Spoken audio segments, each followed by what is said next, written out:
El sol abrasador de Zacatecas caía sobre el pueblo como un yugo de fuego, pero en las entrañas de la mina, el calor era distinto, pegajoso, sofocante, mezclado con el polvo negro que se adhería a la piel y entraba en los pulmones como una maldición silenciosa.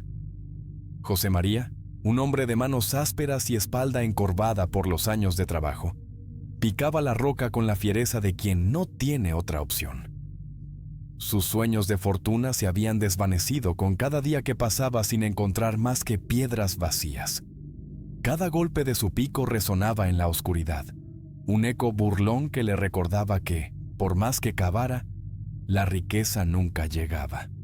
Solo encontraba más roca, más sudor, más hambre. En casa, su esposa, Carmen, cocinaba con lo poco que conseguía en la iglesia, donde las monjas repartían limosnas a los más pobres del pueblo.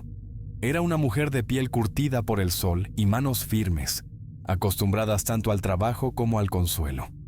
Sus hijos, 2 adolescentes que apenas tenían ganas de estudiar y que no veían solución para la pobreza, también eran rebeldes y reacios a intentar trabajar para ayudar en casa.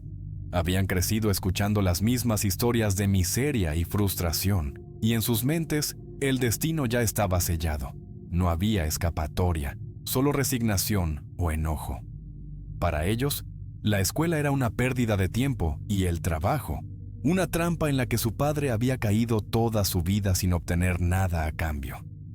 José María llegaba cada noche cubierto de tierra y desesperanza, con las manos vacías y el corazón apretado de vergüenza.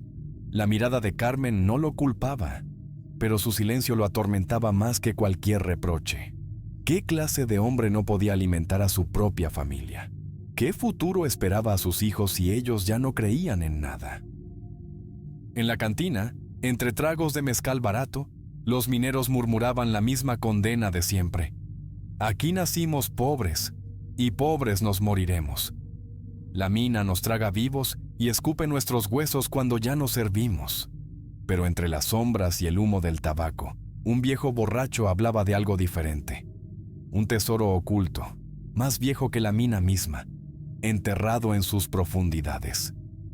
Decían que quien lo encontraba jamás volvía a pasar hambre, pero que su precio era más alto de lo que cualquier hombre podía pagar. José María, con los bolsillos vacíos y la desesperación trepándole el alma como una víbora, escuchó la historia con atención. Si el destino ya lo condenaba a morir en la mina, entonces que fuera con las manos llenas de oro. En su mente solo había 2 caminos: hallar riqueza o morir intentándolo. Después de otro día agotador, el polvo aún cubría su piel y el cansancio pesaba en sus huesos cuando José María salió de la mina.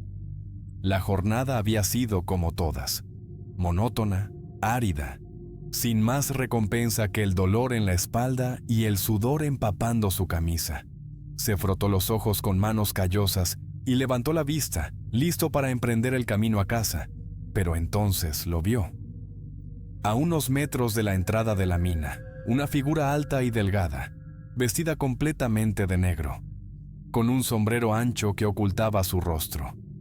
La silueta permanecía inmóvil, como si lo estuviera esperando. Un escalofrío recorrió la espalda de José María, pero se obligó a hacerse el fuerte. ¿Se le perdió algo, compadre?, preguntó con una mueca de burla, intentando disimular el extraño temor que le oprimía el pecho. El hombre no respondió de inmediato. Sonrió, pero era una sonrisa que José María no pudo ver del todo, solo sentir.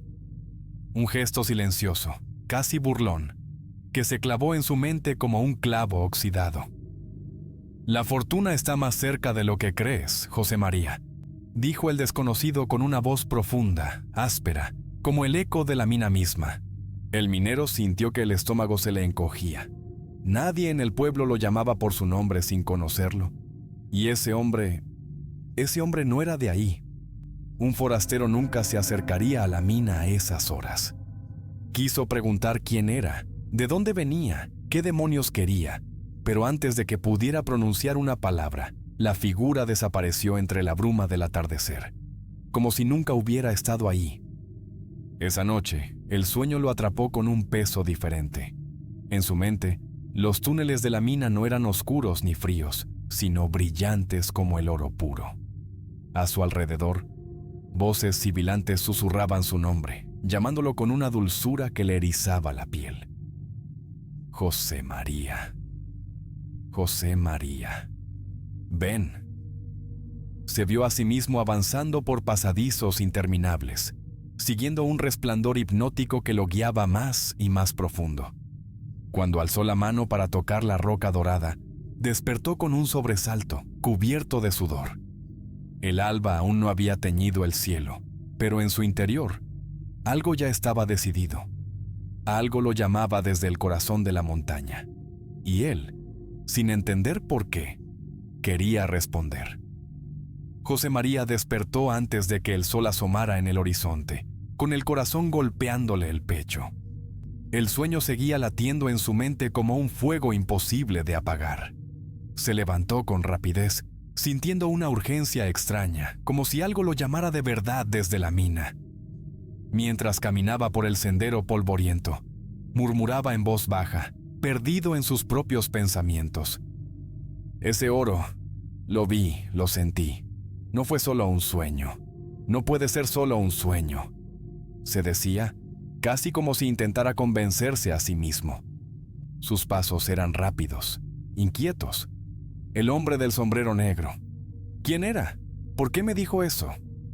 Sin darse cuenta, ya estaba dentro de la mina. La oscuridad era densa, pero él apenas lo notaba. Sus pensamientos eran más ruidosos que el silencio de la caverna, y entonces la vio. Una grieta en la roca, pequeña, insignificante, pero que le provocó el mismo escalofrío del sueño. Se acercó con el ceño fruncido y pasó los dedos por la piedra.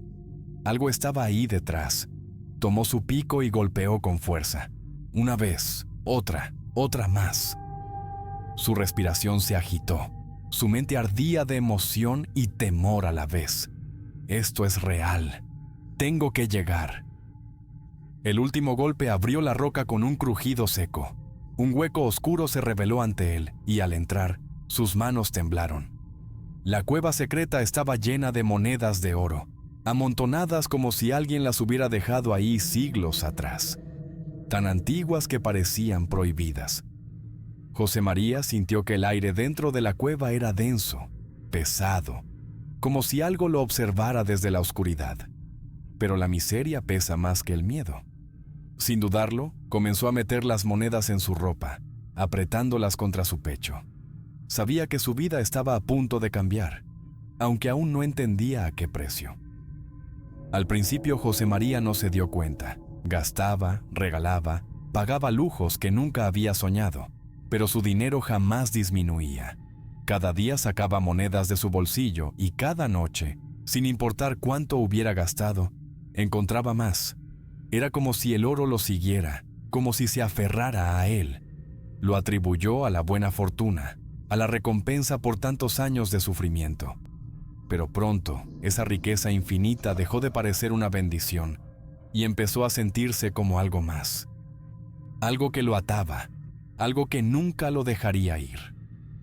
Carmen, que antes estiraba cada centavo con cuidado, se convirtió en una mujer insaciable.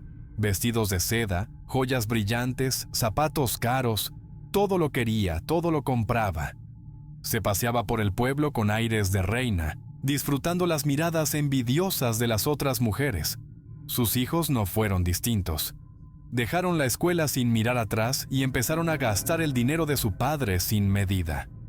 Al principio, eran borracheras en la cantina, noches de fiesta, apuestas sin sentido. Pero luego vinieron las drogas. Llegaban a casa tambaleándose, los ojos vidriosos, la risa fácil.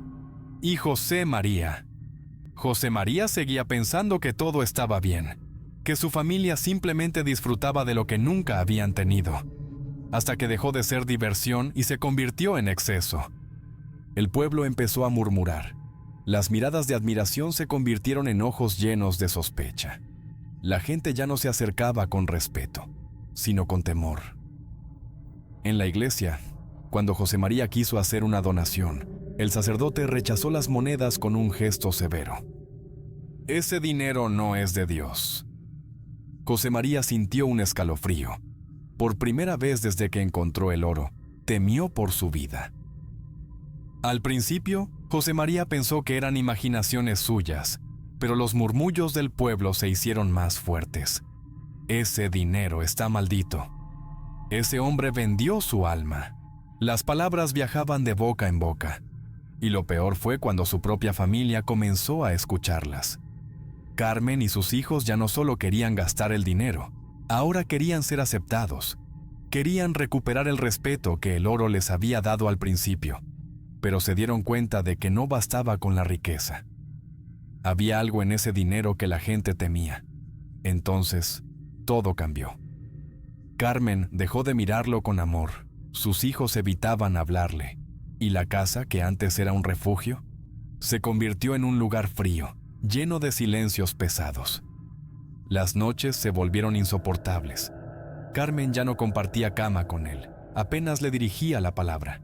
Sus hijos, antes tan aduladores, ahora pasaban el menor tiempo posible cerca de él. En el pueblo, la distancia creció.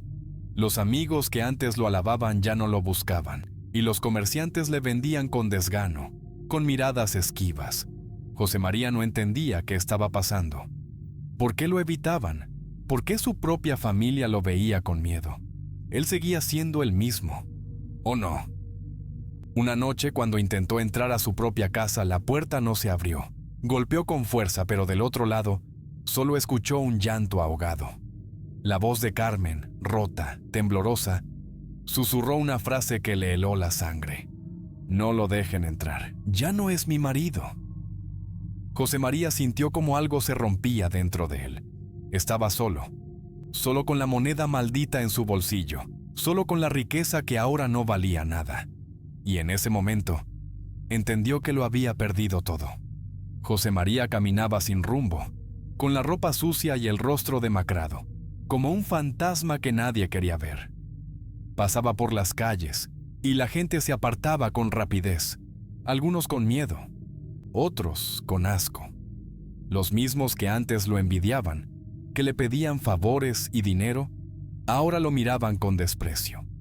Con el estómago vacío y la garganta seca, se arrastró hasta la cantina buscando un poco de mezcal para calmar la desesperación que le consumía por dentro.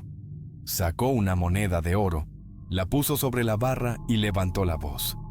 «Dame un trago, lo pagaré bien». El cantinero lo miró con el ceño fruncido. Nadie en la cantina se movió. Los hombres que antes se peleaban por beber con él, ahora lo observaban con recelo. Un silencio pesado cayó sobre el lugar, hasta que alguien rompió la calma con un grito seco y furioso. «¡Maldito! Ese oro no es tuyo, es del diablo». José María sintió que el aire se volvía denso. Alguien se levantó de su mesa. Otro le lanzó una mirada de odio. «Vendiste tu alma, perro desgraciado», escupió un viejo borracho con el rostro rojo de rabia. «Vete de aquí, no queremos tu maldición», rugió otro, arrojando su vaso al suelo. Las monedas no compraban respeto, solo temor. Nadie tocó su dinero, nadie le sirvió un trago. Lo empujaron fuera de la cantina como si fuera un leproso, como si su sola presencia contaminara el aire. Con el pecho ardiendo de vergüenza y frustración, José María se tambaleó hasta el mercado. Buscó pan, carne, cualquier cosa que pudiera llevarse a la boca. Puso otra moneda dorada sobre el mostrador, pero la vendedora ni siquiera la miró. Se persignó y apartó la mirada. «No acepto tu dinero. No quiero desgracias en mi casa». José María sintió un escalofrío. El oro ya no valía nada. El pueblo entero lo había marcado. Era un hombre muerto que caminaba. No tenía otro lugar donde ir. Corrió a su casa, la única esperanza que le quedaba. Golpeó la puerta con desesperación, los puños temblorosos. «Carmen, ábreme, por favor.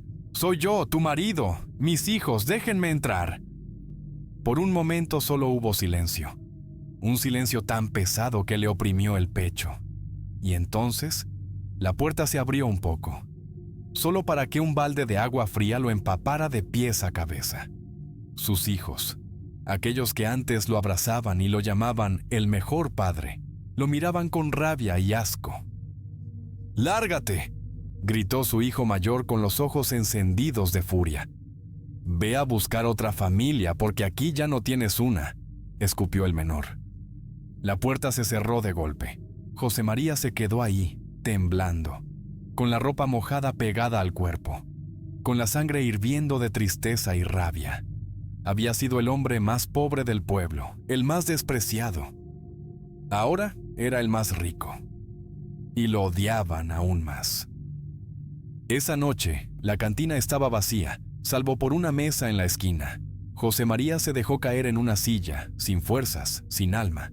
Y entonces, una sombra se sentó frente a él. El hombre de sombrero negro. Sonreía. No con alegría, sino con burla, con una maldad profunda y eterna. «Antes te despreciaban por ser pobre». La voz era fría, burlona, cortante como una navaja. «Ahora te desprecian por ser mío». José María sintió un escalofrío subiéndole por la espalda. Un temblor le apretó el pecho. «¿Qué? ¿Qué dices?», susurró con la garganta seca. El hombre rió, apoyando los codos en la mesa. Golpeó suavemente con un dedo sobre la madera. «Ese oro que cargas, esa fortuna que nunca se acaba». Se inclinó hacia adelante, sus ojos oscuros brillando como brasas. «Siempre fue mío, y ahora tú también lo eres». José María sintió su propia respiración entrecortarse. El oro, la riqueza infinita, la familia perdida, el rechazo del pueblo. Todo cobraba sentido. No había escapatoria. El dinero era del diablo. Y ahora, él también. José María corrió por las calles como un hombre poseído, tropezando con las piedras, respirando entrecortado, con el corazón a punto de estallar en su pecho. La iglesia era su última esperanza. Sus pies descalzos golpeaban el suelo polvoriento mientras su mente repetía una sola súplica. «Dios, no me dejes. Dios, sálvame». Al llegar, golpeó la puerta con desesperación, sus puños temblorosos, hasta que finalmente ésta se abrió con un rechinar lento. El padre Esteban apareció en el umbral, con su túnica sencilla y su mirada cansada. Era un hombre viejo, curtido por el peso de los pecados ajenos, pero en sus ojos aún ardía la fe. Apenas vio el estado de José María, sudoroso, pálido, con las pupilas dilatadas por el pánico. Supo que no era solo miedo lo que lo traía ahí, sino algo más profundo. José María se dejó caer de rodillas, con las manos crispadas sobre su pecho. «Bendígame, Padre. Este oro no es mío. No lo quiero más». El sacerdote se inclinó y puso una mano firme sobre su hombro, tratando de calmarlo. Su voz era serena, pero en su interior, el temor lo atenazaba. «Hijo, la misericordia de Dios no tiene límites. No importa el pecado. Si hay arrepentimiento, hay perdón. Pero debes escucharme con el alma abierta». José María alzó la vista con los ojos enrojecidos. El sacerdote suspiró pesadamente. «El mal no entrega lo que ya ha tomado». El silencio se hizo denso. José María sintió un escalofrío recorrerle la espalda. «¿Qué debo hacer, padre? Dígame». El sacerdote entrecerró los ojos, como si dudara en decirlo, pero finalmente habló con voz firme. «Debes quemar las monedas. Solo el fuego bendito puede purificar lo que está maldito». José María se aferró al crucifijo del Padre como si fuera su última salvación. Había una salida, pero algo dentro de él susurraba que no sería tan fácil. José María corrió hacia el altar con las monedas apretadas en su puño, como si su vida dependiera de ello. El aire dentro de la iglesia se volvió denso, sofocante, cargado de un peso invisible. Afuera, el viento rugió entre las calles vacías, y de repente, las campanas de la iglesia comenzaron a sonar solas, repicando con una urgencia que no provenía de manos humanas. El sacerdote frunció el ceño y murmuró una oración en voz baja, con un temblor en su aliento. Señor, líbranos del mal, protégenos del enemigo. No nos dejes caer en la oscuridad. Algo estaba allí, algo los observaba. No puedes escapar, susurró una voz en el oído de José María. Un aliento helado le recorrió la nuca. Su piel se erizó, su sangre se volvió hielo. Se giró bruscamente, pero no había nadie. Solo sombras danzando con la luz de los cirios. Tragó en seco y apretó la mandíbula, obligándose a seguir. El sacerdote encendió el fuego del altar, su mirada firme, pero sus manos temblaban. Ahora, hijo, lanza las monedas. José María arrojó las monedas al fuego con furia, con desesperación, con la esperanza de que todo terminara ahí. Pero las monedas no ardieron. Permanecieron intactas, brillantes, burlándose de él. Un escalofrío recorrió la iglesia. El padre Esteban se persignó, pero José María sintió algo peor, un ardor en su propia piel. Alzó la mano y vio cómo la carne le ardía, cómo el dolor se extendía desde las monedas hasta su alma. El fuego no estaba en el altar, estaba dentro de él. Sus huesos crujieron, su cuerpo se convulsionó, su garganta se desgarró en un grito que no parecía humano. El sacerdote lo miró con tristeza, susurrando en voz baja. Es demasiado tarde. José María se derrumbó de rodillas, con la piel ardida y el corazón hecho trizas. El diablo ya lo había marcado, y no había forma de borrarlo. Las llamas en el altar danzaban con furia, consumiendo las monedas con un brillo extraño. Pero José María ya no lo veía. Su cuerpo se desplomó en el suelo de piedra fría, sus manos aún crispadas por el dolor, su pecho alzándose débilmente en sus últimos alientos. El diablo había cobrado su deuda. El sacerdote se arrodilló a su lado, con los ojos llenos de compasión y tristeza. José María había luchado, había suplicado por redención, pero algunos pecados no tienen regreso. Afuera, el pueblo murmuraba entre sombras. Nadie se atrevía a entrar a la iglesia. Nadie quería tocar el cuerpo del hombre que alguna vez conocieron como minero, esposo y padre. Los rumores crecían como maleza en la oscuridad. El diablo se lo llevó. Era un maldito. Él trajo la desgracia. Carmen se negó a verlo. Sus hijos lo llamaron con desprecio, como si nunca hubiera sido su padre. Lo odiaron cuando fue pobre. Lo odiaron cuando tuvo dinero. Lo odiaron cuando lo perdió todo. Esa noche, el viento helado sopló sobre la colina, arrastrando el eco de la tragedia. Las puertas de la iglesia se cerraron solas. El pueblo quedó en silencio, pero algunos dijeron que, bajo la luz de la luna, en lo alto de la colina, se podía ver una sombra con sombrero negro, riendo. Una risa baja, profunda, burlona. Una risa que no era de este mundo. José María fue traicionado por todos, por el oro, que nunca fue suyo, por el diablo, que le hizo creer que tenía elección, por su familia, que lo abandonó cuando más los necesitaba, por el pueblo, que lo condenó sin piedad.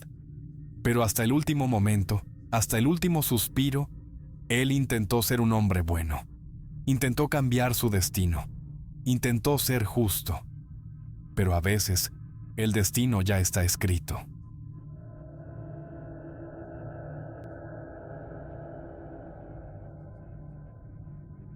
Trabajé durante muchos años en la hacienda de los Ramírez, en lo profundo de los vastos campos de maíz en la región de Chihuahua.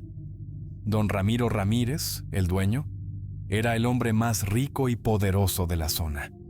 Pero la verdadera figura que inquietaba a todos nosotros era su hija, Sofía. Desde joven, Sofía había mostrado una inclinación por cosas que ningún buen cristiano debería considerar.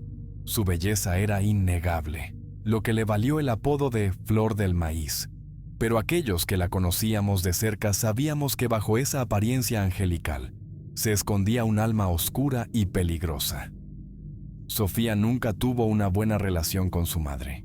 Doña Isabel, la esposa de don Ramiro, Era una mujer estricta y piadosa que no aprobaba la manera en que su hija se comportaba. Sin embargo, nunca hubo grandes enfrentamientos entre ellas. Simplemente se toleraban. Parecía que ambas entendían que no había amor entre ellas, pero tampoco deseaban que esa hostilidad se hiciera evidente a los ojos de don Ramiro. Para el patrón, todo en su familia debía parecer perfecto, aunque los empleados del rancho sabíamos que la verdad estaba lejos de serlo. A medida que Sofía crecía, los rumores sobre sus actividades nocturnas comenzaron a circular entre los trabajadores y los habitantes del pueblo. Muchos decían haberla visto en los campos de maíz durante las noches de luna llena, realizando rituales que nadie se atrevía a describir en detalle. A pesar de los murmullos y del temor que inspiraba, nadie se atrevía a cuestionarla. Don Ramiro la protegía ciegamente y doña Isabel, aunque consciente de la oscuridad que rodeaba a su hija, mantenía un silencio forzado. Con el tiempo, quedó claro para todos nosotros que Sofía no era simplemente una joven rebelde, sino alguien que había elegido un camino peligroso, uno que la llevaría a enfrentarse a fuerzas que nadie podía controlar. La primera vez que vi algo extraño en los campos de maíz fue una noche en la que me había quedado hasta tarde arreglando una valla. El viento soplaba fuerte y la luna llena iluminaba los vastos campos de la hacienda Ramírez, creando sombras inquietantes entre las altas plantas de maíz. De pronto, noté una figura moviéndose entre los surcos. Al principio pensé que era otro trabajador, pero al acercarme, reconocí la silueta de Sofía. Caminaba despacio, como si buscara algo en medio de los campos. Curioso, decidí seguirla a cierta distancia, sin que ella lo notara. Sofía se detuvo en un claro que yo nunca había visto antes, un lugar oculto entre el maizal donde el suelo estaba despejado y había marcas extrañas en la tierra. La observé arrodillarse y sostener una vela negra en las manos, que encendió lentamente. A medida que la llama iluminaba su rostro, vi una expresión en ella que nunca antes había visto. Era como si estuviera en trance, susurrando palabras que parecían invocar fuerzas oscuras y diabólicas. Mis manos comenzaron a temblar y un frío me recorrió la espalda. No tenía idea de lo que estaba presenciando, pero sabía que no era algo bueno. A la mañana siguiente, intenté olvidar lo que había visto, pero el miedo se quedó conmigo. Los otros trabajadores también notaron algo extraño en el ambiente. Los animales estaban inquietos, y algunos incluso se negaban a entrar en los campos. Nadie hablaba abiertamente sobre Sofía, pero todos sabíamos que estaba envuelta en cosas que no debían ser mencionadas.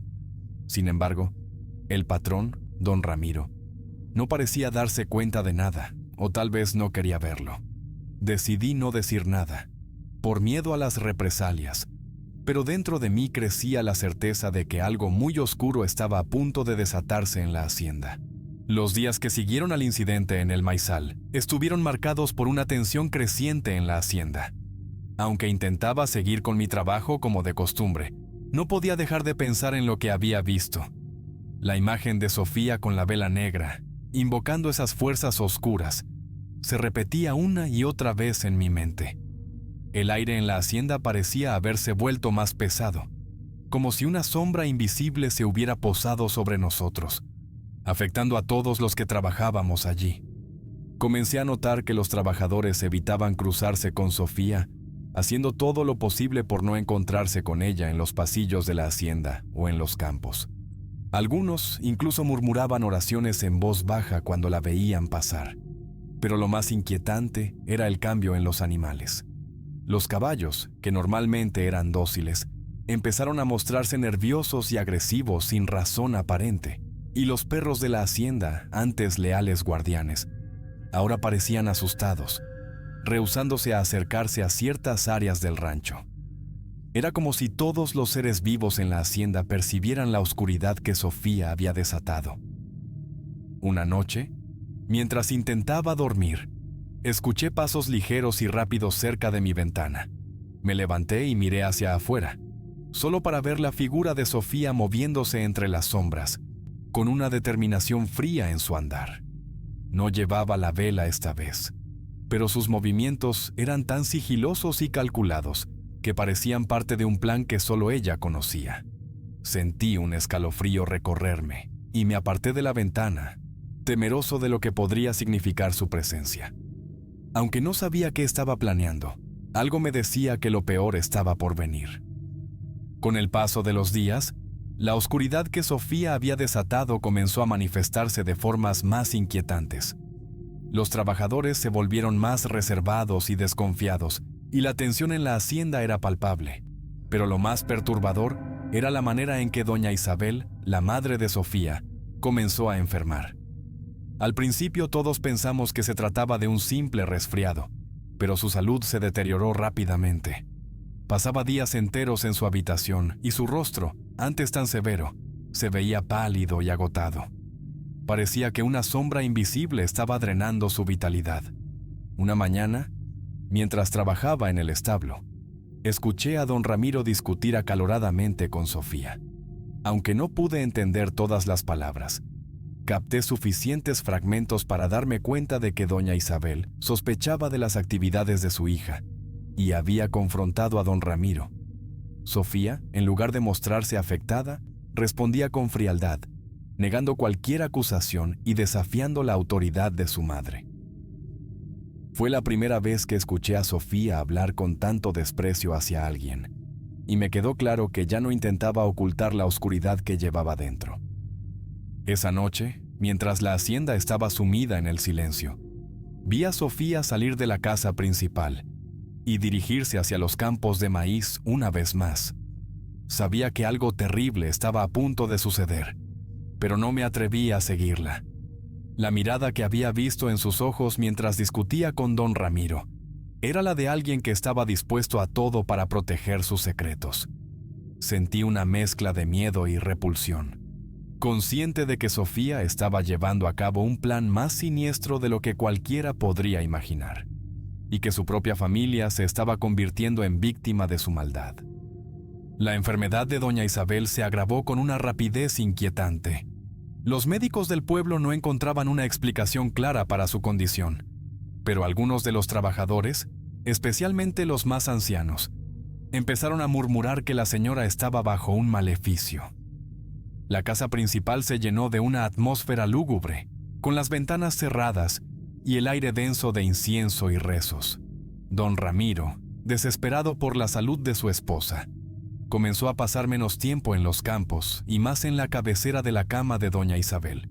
Pero Sofía seguía manteniendo su actitud fría y distante, como si todo lo que sucedía a su alrededor no le afectara en lo más mínimo. Una noche, mientras los rezos continuaban en la habitación de doña Isabel, decidí salir a dar una vuelta por la hacienda para despejar mi mente de las inquietantes sospechas que me atormentaban.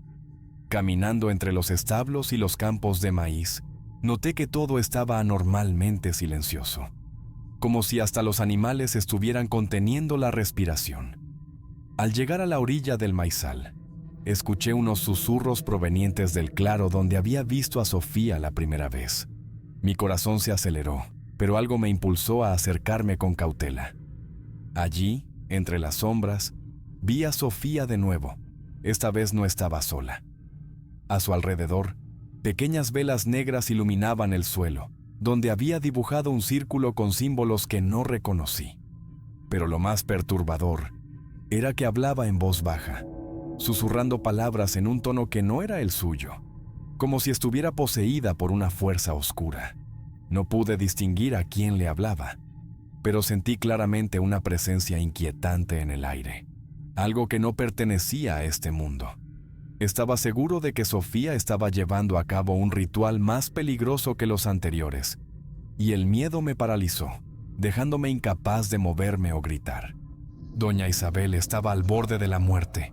Su piel, antes lozana, se había vuelto pálida y marchita, y sus ojos, una vez llenos de vida, ahora reflejaban solo desesperación. Los médicos no encontraban explicación para su rápido deterioro, pero todos en la hacienda sabíamos que algo más oscuro estaba sucediendo. A medida que la salud de doña Isabel se desvanecía, Sofía parecía volverse más fuerte, más segura de sí misma. como si se alimentara del sufrimiento de su madre. Fue entonces cuando comencé a temer lo peor.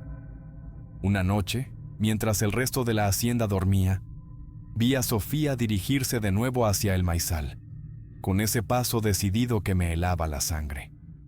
Decidí seguirla, esta vez sin la intención de permanecer en silencio. Al llegar al claro, me oculté entre las plantas y observé en silencio.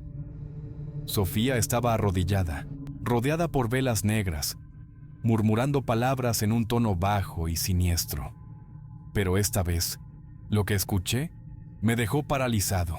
Estaba suplicando a las fuerzas malignas que se llevaran el alma de su madre, para que ella, Sofía, fuera la única mujer en la hacienda. Sin perder tiempo, corrí a buscar a don Ramiro. Al llegar a la habitación de doña Isabel, le expliqué rápidamente lo que había visto. Sin decir una palabra, don Ramiro me siguió hasta el maizal. Al llegar, lo que vio lo dejó atónito. Su hija, su propia sangre, de pie ante un altar improvisado, pidiendo la muerte de su madre con una crueldad indescriptible. «Quiero ser la única mujer en esta hacienda», decía Sofía con voz firme, mientras el viento parecía susurrar en respuesta. La escena era más terrible de lo que jamás podría haber imaginado. Y fue entonces cuando don Ramiro comprendió que la oscuridad había consumido a su hija por completo. Don Ramiro, al ver a su hija invocando fuerzas malignas para deshacerse de su propia madre, sintió como una furia incontrolable se apoderaba de él. Con pasos firmes, se adentró en el claro del maizal, interrumpiendo el ritual de Sofía. «¿Qué estás haciendo?», gritó, con una mezcla de horror y rabia en su voz. Sofía, lejos de mostrar arrepentimiento o miedo, se levantó con calma, dejando que la luz de las velas negras iluminara su rostro, que ahora parecía más demoníaco que humano. Sus ojos brillaban con una maldad que don Ramiro no había visto antes. «Estoy asegurando mi lugar en esta hacienda, papá», respondió Sofía con frialdad. «Mamá ya no tiene nada que hacer aquí. Es tiempo de que me deshaga de ella, y si no te apartas, podría ser el siguiente». Sus palabras resonaron en el aire como una sentencia de muerte. Don Ramiro, atónito ante la crueldad de su hija, intentó hacerla entrar en razón, pero Sofía no era la niña que él recordaba. Se había convertido en una criatura de pura maldad, dispuesta a todo por obtener lo que quería. «¡Tú no eres mi hija!», exclamó don Ramiro con la voz quebrada por el dolor. «Esto no es obra tuya, es el diablo quien te ha corrompido». Pero Sofía simplemente se rió, una risa oscura y burlona que hizo eco entre los maizales. «Tú nunca me entendiste, papá», dijo con desprecio. «Siempre fuiste débil, mamá fue débil. Pero yo soy fuerte, y si no te apartas, tú serás el siguiente en caer». Don Ramiro, sintiendo que el peligro era real, retrocedió unos pasos, pero no sin antes jurar que no permitiría que su hija terminara lo que había comenzado. La confrontación había dejado claro que Sofía estaba dispuesta a todo, y que la hacienda y sus vidas pendían de un hilo. Después del aterrador enfrentamiento con Sofía, don Ramiro comprendió que la situación había superado todos los límites imaginables. Desesperado por salvar a su esposa, decidió buscar ayuda fuera de la hacienda. Conocía a una anciana que vivía en las montañas cercanas, una curandera conocida por sus conocimientos en hierbas y protección contra maleficios. Don Ramiro, con el corazón lleno de angustia, se adentró en el bosque para encontrarla, con la esperanza de que ella pudiera revertir el daño que Sofía había causado a doña Isabel. Al llegar a la humilde cabaña de la anciana, le explicó la situación, y sin dudarlo, ella accedió a ayudarlo, preparando un conjunto de hierbas y oraciones para contrarrestar el mal que afligía a su esposa. Mientras la anciana comenzaba el tratamiento para doña Isabel, don Ramiro sabía que esto no sería suficiente. Sofía había cruzado una línea que jamás debió ser cruzada, y sus oscuros rituales la habían vinculado con fuerzas que solo podían ser combatidas con ayuda divina. Decidido a salvar a su hija de la corrupción que la había consumido, don Ramiro buscó a un sacerdote en el pueblo cercano. alguien que tuviera la fuerza y la fe necesarias para llevar a cabo un exorcismo. Al encontrar al padre Matías, un hombre de fe inquebrantable, don Ramiro le rogó que lo acompañara a la hacienda para enfrentarse al mal que se había apoderado de Sofía. El padre Matías, al escuchar la historia de don Ramiro, comprendió la gravedad de la situación y aceptó el desafío. Juntos, regresaron a la hacienda al caer la noche, con la determinación de salvar el alma de Sofía y liberar a la familia del oscuro poder que amenazaba con destruirlos. Mientras la anciana trabajaba en la recuperación de doña Isabel, don Ramiro y el padre Matías se preparaban para enfrentar el desafío más grande de sus vidas: exorcizar a Sofía, una joven que había sellado su destino al entregar su alma a las fuerzas del mal. No pasó mucho tiempo antes de que Sofía descubriera que fui yo quien le contó todo a su padre. Desde ese momento, mi vida se convirtió en un infierno. Empecé a ver sombras oscuras moviéndose a mi alrededor, incluso en plena luz del día, y por las noches, los pesadillos me atormentaban, mostrándome visiones de muerte y desesperación. Mi salud también comenzó a deteriorarse.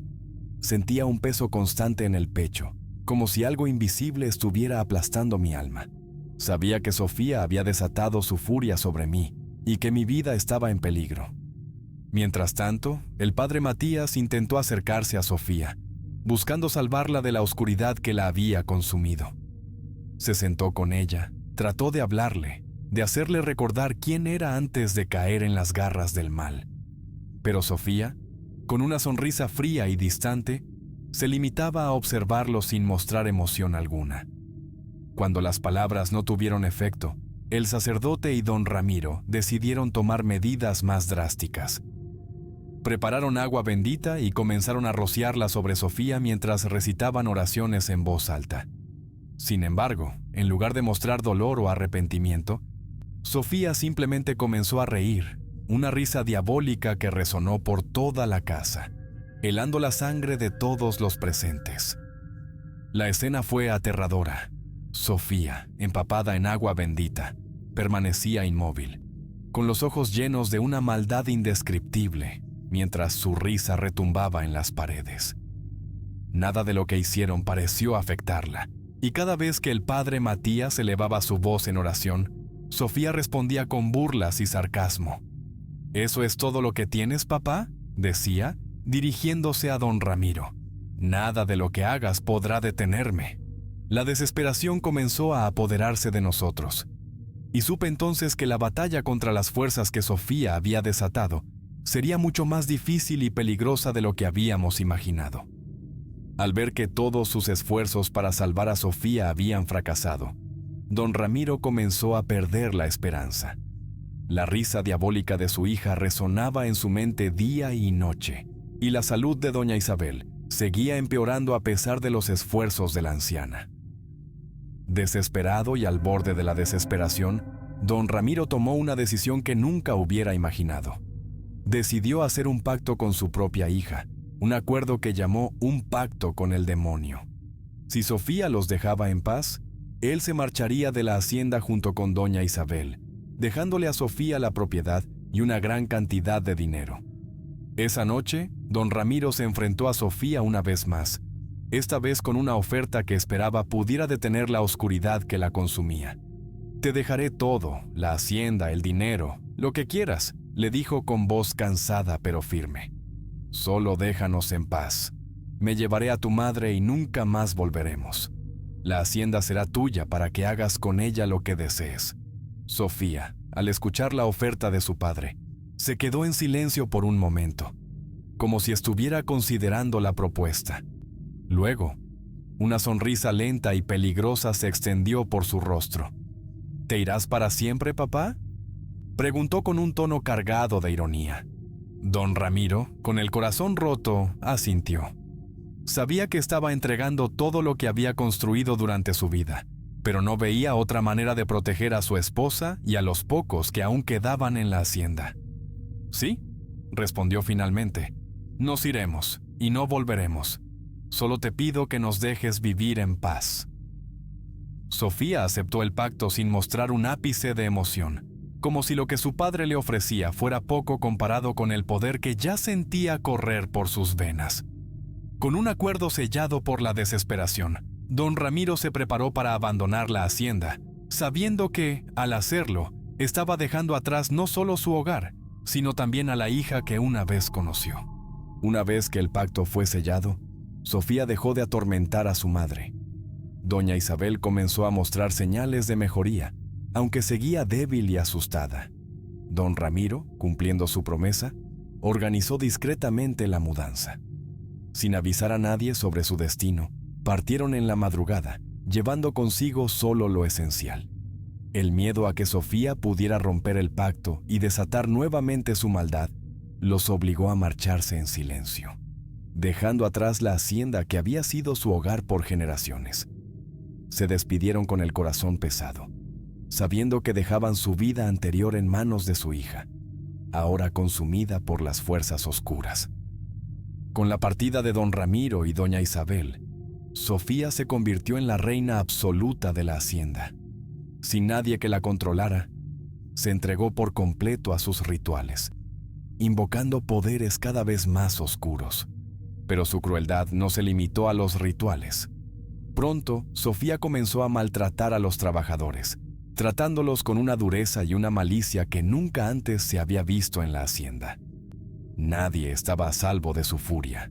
Golpeaba a los animales sin piedad, disfrutando del miedo que generaba a su alrededor. Los campos de maíz, una vez símbolo de prosperidad, se convirtieron en un lugar de pesadillas para quienes se atrevían a trabajar en ellos. La hacienda, bajo el dominio de Sofía, se convirtió en un infierno viviente. Los trabajadores vivían con miedo constante, sin saber cuándo serían víctimas del próximo arrebato de ira de Sofía. Los animales, antes robustos y fuertes, empezaron a mostrar signos de agotamiento y terror, reflejando la brutalidad con la que eran tratados. Sofía, en su sed de poder, se había vuelto incontrolable, y la oscuridad que había invocado estaba devorando todo lo que alguna vez había sido bueno en la hacienda. La reina del infierno, como empezaron a llamarla en voz baja, gobernaba con un puño de hierro y una crueldad que no conocía límites. Poco después de la partida de don Ramiro y doña Isabel, tomé la difícil decisión de dejar también la hacienda. Mi salud se había deteriorado considerablemente, y Sofía no dejaba de atormentarme con sombras y pesadillas que me robaban el sueño y la paz. Sabía que mi tiempo en ese lugar maldito había llegado a su fin. Con el corazón apesadumbrado, empaqué mis pocas pertenencias y me dirigí a un pueblo vecino, donde esperaba encontrar algo de tranquilidad lejos de la oscuridad que había consumido la hacienda. Aunque me alejé físicamente, las memorias de lo que había vivido allí continuaron persiguiéndome. Con el tiempo, supe que otros trabajadores también habían decidido dejar la hacienda, incapaces de soportar más la tiranía de Sofía. Sin embargo, no todos huyeron. Algunos, llenos de resentimiento por los abusos sufridos, planearon su venganza. Una noche, mientras Sofía dormía en la casa principal, lograron entrar en la hacienda y prendieron fuego a la casa. Las llamas devoraron rápidamente la estructura, iluminando la noche con un resplandor infernal. Desde fuera, solo se escuchaban los gritos desgarradores de Sofía mientras el fuego la consumía.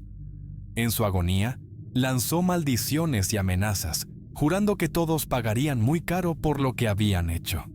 Lo que se sabe es que Sofía nunca abandonó la hacienda. La casa, que alguna vez fue el corazón de una próspera finca, se convirtió en una ruina maldita, evitada por todos los que vivían en las cercanías. Se dice que el espíritu de Sofía aún vaga por los pasillos y campos, atormentando a cualquiera que se atreva a acercarse. Los pocos que han intentado pasar cerca afirman haber oído susurros de odio y gritos de venganza, como si la reina del infierno aún gobernara en la oscuridad. La hacienda Ramírez, una vez símbolo de riqueza y poder, ahora es solo una sombra de lo que fue, un lugar temido por todos, y una advertencia de que la maldad, una vez desatada, no puede ser contenida. Espero que esta historia les haya gustado.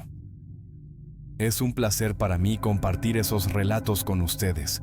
Comparte este video con otras personas para que sigamos creciendo y más relatos lleguen a más gente.